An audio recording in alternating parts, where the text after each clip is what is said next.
Buenos días, bienvenidos al Almuerzo con Líderes. Hoy hemos invitado a Paula Moreno, exministra de Cultura, directora de la Fundación Manos Visibles, columnista del Tiempo, para hablar sobre un tema en que ella es una líder natural y sobre el cual trabaja en el liderazgo, que es todo el tema de la comunidad afrocolombiana del país, los temas del Pacífico, porque afortunadamente ha habido mucho tema alrededor de esto y queremos que nos ayude a entender. Gracias por acompañarnos, doctora Paula. Usted escribe una columna en El Tiempo hace unos días con un tono vehemente, refiriéndose al lanzamiento de Paz Colombia en la Casa Blanca. Allá había un presidente afro y en la delegación colombiana había ¿cuántos afros? Orlando Cabrera. Uno, Sí, el beisbolista. sí. El gobierno no cayó en la cuenta de algo tan obvio, que iba a la Casa Blanca a hablar con un afro y en la delegación no había afros. Y eso se puede interpretar de dos maneras, como un olvido o como un tema muy de fondo, que describe mucho la situación de la sociedad colombiana. Sobre todo porque era para hablar de paz. Entonces usted en su columna dice: Paz Colombia sin afrocolombianos. Más de la mitad de municipios críticos para el posacuerdo son mayoritariamente negros e indígenas. Entonces, ¿de qué paz territorial estamos hablando? Y habla de que en los Óscares, el presidente Obama, en el Super Bowl, Beyoncé, están planteando el tema de míranos, aquí estamos, no nos vamos a dejar matar ni invisibilizar. La vida y el bienestar de la gente negra importan tanto como los del resto de los ciudadanos. Eso pasa en Estados Unidos, pero en Colombia no. Y plantea que hay más conciencia y urgencia de trabajar en los desafíos de la población negra en el Capitolio de Washington que en cualquier lugar de poder en Bogotá. Yo creo que nadie discute que eso es totalmente cierto. Y al final cita a Carlos Fuentes diciendo: solo dañamos a los demás cuando somos incapaces de verlos e imaginarlos. Entonces, primero quisiera que nos ayudara como a entender esa situación. No hay duda que hay un gran desconocimiento, invisibilización de las minorías en Colombia, no solo los afros, los indígenas. Y eso en un momento crítico como el de la paz, pues es absurdo. Eso es parte de las causas que han generado el conflicto. Y estamos hablando de resolver esas causas. Entonces viene la pregunta de qué vamos a hacer. Y hay una crítica de parte suya al poder en Bogotá, que sigue queriendo hacer las cosas sin mirar. Y eso es un tema no solamente de lucha contra la discriminación, sino de buscar una nueva visión del país. Entonces es un momento muy oportuno. Usted tiene todos los pergaminos para hablar en nombre de su gente. Ha tenido posiciones de liderazgo, ha sido amplio en el tema de la paz, ha apoyado el tema de la paz. Entonces queremos que nos ayude a entender la importancia y el contexto de este tema a todos los usuarios de la silla vacía de la silla líder. Pues bueno, Álvaro, muchísimas gracias por la invitación y agradecer además ser miembro de la silla líder. Y sí, digamos que pues más allá de la columna, a uno le preocupa el país, a mí me preocupa el país, yo creo que como a todos. Este es un país maravilloso y creo que hay una parte que nos estamos perdiendo cuando no hay una comprensión profunda de la diversidad. Yo creo que este es un país megadiverso, no solamente ambiental, sino culturalmente, étnicamente, en su composición social. Y creo que una de las limitantes para que este país crezca y florezca como uno quisiera verlo, no es hacerle un favor a unas comunidades excluidas históricamente, sino es precisamente reconociéndolas en igualdad. Y ese, digamos, que es el llamado. Hablar de paz sin reconocer eso es muy difícil. Y sin verlo, porque es que el tema de la representación no es solamente un tema para hacerle un favor a unos afro que están bravos y que quieren, sino es, hombre, ¿qué nos estamos perdiendo cuando no hay esa lectura y cuando no hay esa participación? ¿Qué es lo que, digamos, hay una parte donde este conflicto y lo que nos tiene en un proceso de paz está estructuralmente ligado a una exclusión sistemática? Entonces, si uno no cambia los paradigmas de esa exclusión sistemática y cree que solamente es una coyuntura, pues obviamente este país no avanza y vamos a pasar de un conflicto a otro. Y yo sí creo que hay un tema muy profundo que debe pasar por la reflexión de nuestras élites, porque yo creo que nuestras élites son unas élites, yo las defino a veces endogámicas, poco cerradas y poco diversas, que ni siquiera a veces son estratégicas en decir quién necesitamos para construir esto.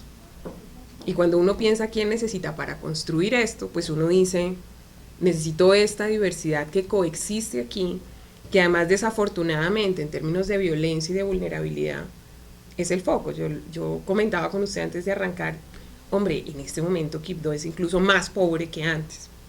El Chocó, según los datos del DANE ahora, es más pobre que antes. ¿Cómo construye paz en un territorio donde una de las crisis del proceso de paz pasó con el secuestro del general a 10 minutos de la capital que todavía no tiene servicios públicos, de una cantidad de cosas? Dígame, en un territorio tan crítico, donde además ha sido el centro de una de las masacres más críticas de este país, donde incluso acabamos de ver hace unas semanas paros armados donde se muestra un poder todavía y donde los índices de violencia, dígame, ¿de qué estamos hablando?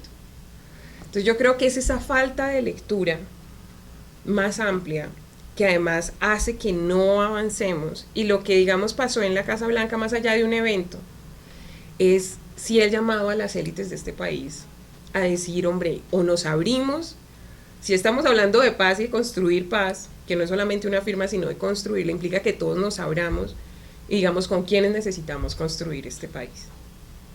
Y si no abrimos el espacio en igualdad de oportunidades, pues la cosa no va a fluir, las cosas no van a fluir. Lo que nos muestran las encuestas, la encuesta Gallup esta semana, que la gente no está entusiasmada porque la gente no se ve. Y no es que uno no quiera la paz, todos queremos la paz. Hay un mérito inmenso en haber logrado llegar a este punto y tener la negociación y estar a puertas de esto. Pero parte de lo que muchos de los que estamos en territorio y que hacemos parte también de esa diversidad nos cuestionamos es cuál es el proceso aquí social también de transformación y cuál es la reflexión de nuestras élites para cambiar esos paradigmas que pueden perpetuar los conflictos. Es eso. Sí, de acuerdo. Esa problemática pues tiene muchos aspectos. Uno piensa inmediatamente el tema de inversión social en las regiones, tal, pero tiene un componente clave que es el del liderazgo. Las sociedades necesitan líderes. Los líderes son las palancas que generan cambios.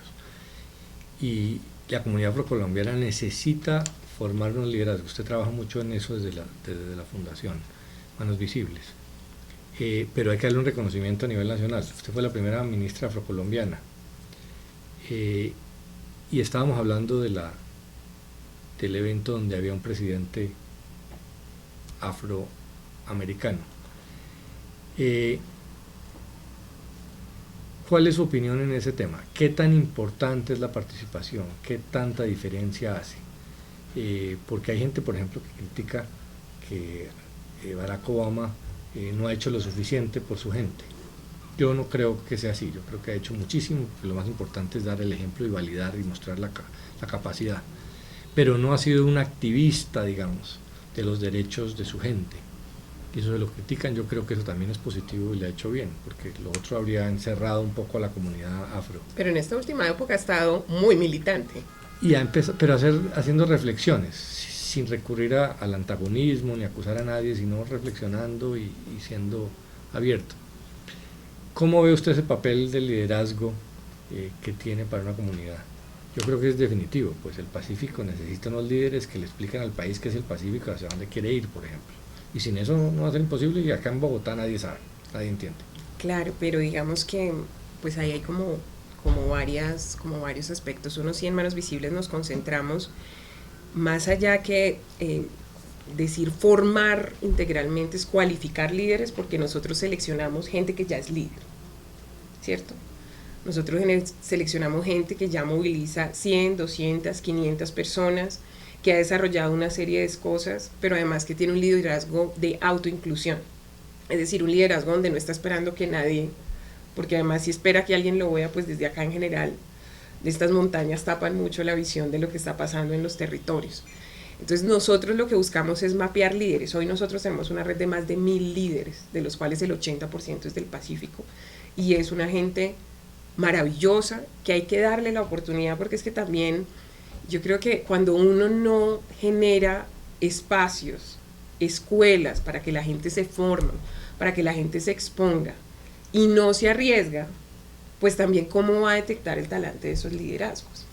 Y yo le digo, digamos, esa es parte de mi historia. A mí nadie me conocía, ¿cierto? Había trabajado con el gobierno de los Estados Unidos, había hecho otras cosas, pero si usted no se arriesga, no me da a mí la oportunidad, si el país no se arriesga, si el presidente no se arriesga, no me dan a mí la oportunidad de desplegar y mostrar de qué cosas soy capaz. Y lo que pasa con el tema de representatividad y de participación es eso. Yo les preguntaba el otro día, ¿cuántos afrocolombianos indígenas hay en planeación nacional? Que le expliquen a usted, algunos del Pacífico, y que le expliquen a usted que es que el transporte no es por carretera, sino que es por río y que cuesta 500.000 pesos de un sitio a otro, para temas tan básicos como cómo usted está planeando sin conocer. Y usted sí sabe que hay muchos con capacidades para hacerlo. Claro, hay un montón de gente, hay un montón de liderazgos, de comunidades étnicas, de comunidades excluidas, que hay que darle el espacio. Yo le doy un ejemplo, Álvaro, de uno de los miembros de esta red, y de hecho trabajo con una persona muy cercana a él en Manos Visibles. Pero una de las cosas que yo le reconozco, por ejemplo, a Sergio Fajardo, es que Sergio puso líderes comunitarios a manejar temas sociales en su alcaldía. Líderes de las comunas de San Javier, porque él sabía que quién más iba a saber del territorio, un sociólogo, PhD en no sé dónde, o el líder de la comuna. Parte de la transformación y de la sociedad civil fue haber tenido un liderazgo desde lo público que tenía el conocimiento del territorio y del contexto. Entonces, ¿es de qué nos estamos perdiendo cuando no incluimos esos liderazgos? Y ahí, digamos, sintetizo también diciendo, hay una cantidad de líderes invisibles, maravillosos, con una cantidad de posibilidades. Yo el otro día le decía a alguien en la Alta Consejería para la Paz, le dije, hombre, es que uno necesita líderes ya territoriales con trayectoria para generar credibilidad sobre esto. Si venimos todos los que vivimos en Bogotá, que hemos estado de visita, usted necesita traerse al padre Antún, el que estuvo en la masacre de Bojayá, que ha estado construyendo comunidad, no sé cuánto. Usted necesita al obispo de Tibú, usted necesita a la líder comunitaria, la líder de mujeres, que además cuando vaya y le diga a las mujeres, oiga, mire, esto estamos construyendo, no tenga que construir credibilidad. Pero el lío es que eso no lo vemos, ¿sí? Y el lío es que hasta que no veamos eso, entonces nos preguntamos por qué la gente no está, por qué la gente no cree. Pues es que la credibilidad es como si un líder del Pacífico viene aquí a validar un tema de Bogotá y no tiene recorrido en Bogotá, no conoce Bogotá y nos viene a decir que la transformación urbana de Bogotá va a ser esta. Usted simplemente no, ni siquiera porque no cuestiona a la persona, sino que usted necesita, y lo mismo pasa en el otro. Entonces, uno es, yo creo que el país tiene que abrirse a reconocer esos liderazgos que ya hay en el territorio. Por ejemplo, en el tema de paz, gente valiente que ha hecho resistencia civil y que ha estado ahí. Entonces, uno es mapear esos liderazgos. Dos, sí creo que hay una tarea de cualificar los liderazgos. Ni Álvaro ni yo somos fruto, pues, solamente que es que uno era especial de niño y ya, sino que uno se formó, a una universidad, hace cursos, toma talleres con asesores de comunicaciones, hace esto, sigue leyendo. Entonces hay una serie de elementos que le permiten a uno poder ejercer un liderazgo efectivo. Pues hay que poner a disposición de esos liderazgos de la base esa serie de elementos, que es parte de lo que nosotros tratamos de hacer en Manos Visibles. Y ya en el tema del presidente, del presidente Obama, yo creo que es que también no es solamente el tema de la omisión muestra que no nos ven, eso es parte, ¿cierto? O sea, que uno no ve y entonces pues a uno se le pasa, punto, porque no lo ve y no, obviamente el otro sí lo ve, porque el otro hace parte de esa diversidad. Entonces digamos que ahí Me imagino los ojos del presidente Obama pues viendo su auditorio y encontrando solo una persona como él. Pero además cuando estaba en Cartagena, y básicamente el momento que recuerda fue cuando le entregó los títulos territoriales a los palenqueros y también a los de la Boquilla. Entonces digamos que es toda esa mezcla de cosas, pero es además cuando usted no reconoce que ese es un tema y es una oportunidad, porque si hay una diáspora que cada día va creciendo en fuerza y en poder, es la diáspora afrodescendiente, ¿cierto? Que usted llega a Estados Unidos y usted va a ver que la presidenta de Xerox es negra y militante, que los artistas más reconocidos son negros y militantes, que los presidentes de las fundaciones más importantes son negros o africanos y militantes, y que lo están viendo, que el presidente es negro. Entonces es como usted, además, siendo el tercer país con mayor población afrodescendiente en las Américas, aprovecha eso como un activo. Después de Brasil, ¿cierto? Después de Brasil y de Estados Unidos estamos nosotros. Es el tercero. ¿Qué porcentaje de la población colombiana es afro? El 20%. El 20%. Es altísimo. El doble que la proporción en Estados Unidos. Claro. Este es un tema, pues, muy importante, pero usted tiene una calificación adicional que es miembro de la Junta Directiva Mundial de la Fundación Ford, la segunda fundación más rica, por llamarlo de alguna manera, después de la Fundación Gates. Tiene un presidente afroamericano, un nombre muy interesante, y acaban de hacer todo un proceso de cambio de su enfoque, liderando tal vez a la filantropía, diciendo que el tema de la desigualdad hay que enfocarlo de una manera distinta. ¿Por qué no nos cuenta un poco ese enfoque de la Fundación Ford? Porque va perfectamente ligado a lo que estamos hablando. Claro que sí, digamos que Darren Walker asume hace ya casi 3 años la presidencia de la fundación como un hombre negro, que además tiene una trayectoria en el sector financiero, venía de la Fundación Rockefeller, todo esto. Pero además dice, vemos que este tema de la desigualdad sigue aumentando. ¿Cómo hacemos desde Ford, que si bien hemos incubado muchos procesos como el movimiento de derechos civiles, como una cantidad de cosas, cómo nos seguimos cuestionando y pensando cómo podemos ser más efectivos en reducir esa desigualdad y esa inequidad? Entonces hemos estado en todo un proceso de reflexión, acompañándolo obviamente bajo su liderazgo y el de su equipo. Y sí hay un nuevo enfoque programático donde acabamos de lanzar, por ejemplo, todo un programa para ayudar a construir las instituciones fuertes, más de 100 instituciones en el mundo fuertes, que muestren resultados específicos en reducir inequidad. Porque básicamente vemos que si bien nutrir a los individuos es muy importante, también nutrir a las instituciones es muy importante. Y que necesitamos que muchas de estas instituciones asuman la tarea, pero además tengan las condiciones para poder sobrevivir en el tiempo, pero además para hacer una lucha mucho más efectiva. Y la Fundación tiene una gran apuesta en ayudar a consolidar esas instituciones con su agenda específica también de lograr una justicia social y de reducir la desigualdad. Además, con el concepto de que a la igualdad hay que atacarla en sus causas también, no solamente que la labor de la filantropía no es solamente atender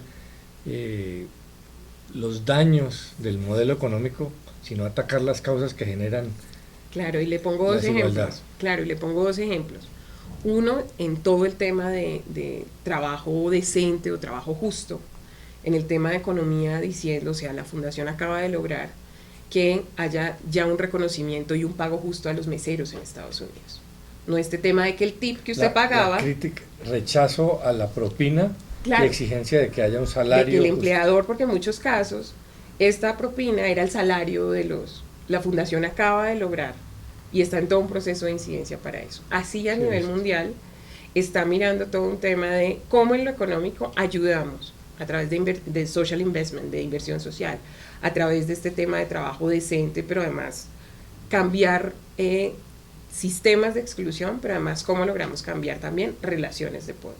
Por ejemplo, en lo de las propinas, lo que detectan es que el grueso de los meseros, que son los que reciben las propinas, son de minorías. Claro. Y dentro de esos, creo que el 60-70% son mujeres. Claro. Y cuando analizan, un porcentaje altísimo son mujeres cabezas de familia. Entonces ahí hay una problemática social enorme. Lo de menos es la propina, es todo lo que hay, pero además que no hay un mínimo, y que eso fue lo que la Fundación logró.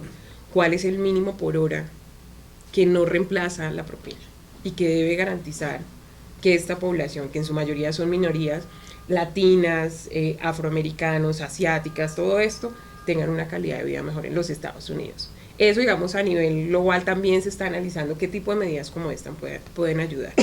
Pero igual, también hay un tema, por ejemplo, eso en la economía, pero por ejemplo en el tema cultural, que vuelve a ser un gran protagonista de la agenda de la Fundación. Básicamente el llamado es señores del sector cultural, artistas y organizaciones culturales del mundo, los estamos llamando, pero donde ustedes muestren efectivamente que la acción cultural ayuda al posicionamiento de comunidades y la relectura, por llamarlo de alguna forma, y el cambio imaginario de comunidades excluidas, pero además ayuda también a un cambio en la lectura social que hay de las comunidades excluidas, y hay todo un enfoque alrededor de esto, mirando y fortaleciendo los movimientos culturales como generadores también de lo simbólico en gran medida, que lleva a la desigualdad y que hace que veamos a los otros de una manera diferente.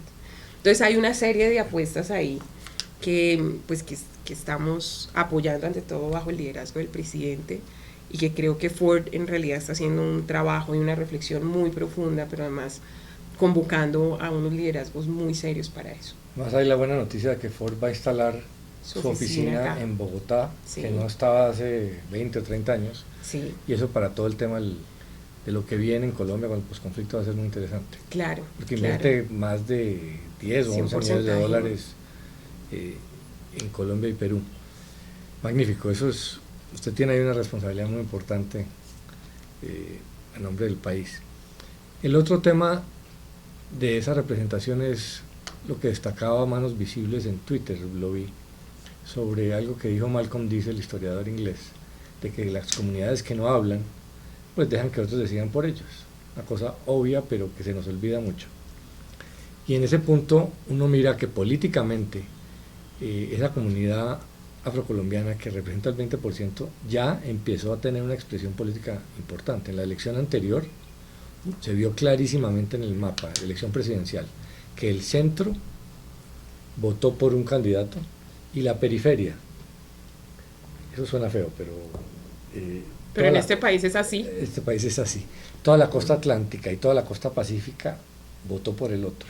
Es decir, que esa comunidad afro es decisiva políticamente hoy, aunque no tenga conciencia y aunque obedezca a factores políticos distintos. La lógica política del norte del país caribe, en su clientelismo tiene una forma, en el Pacífico tiene otra, pero puede llegar a ser decisivo.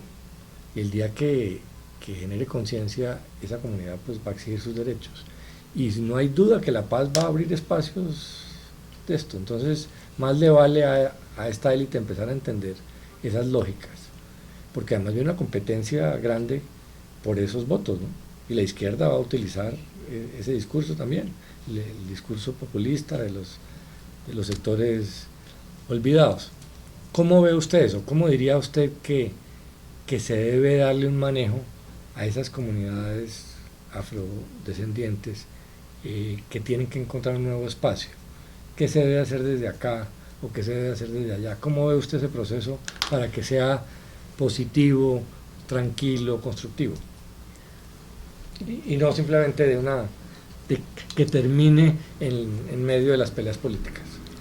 Yo creo, Álvaro, que nosotros nos estamos preparando para eso, y que hay unas generaciones, y le puedo dar ejemplos de personas que he tenido la posibilidad de conocer y de ver en estos 10 años, becarios Martin Luther King, becarios Fulbright, gente que hace parte de nuestro proceso en Poder Pacífico, gente que se está formando, y la gente se está preparando y se está tomando los espacios. Porque obviamente sí ha habido un tema de arrancar la carrera en una posición diferente, pero la gente y yo creo que la gente cada día es más consciente, y yo creo que en un par de décadas lo vamos a ver. Y creo que también, y usted lo ve, digamos, en el sector cultural de este país, porque ahora si uno ve, digamos, que una parte muy importante de los líderes culturales de este país, además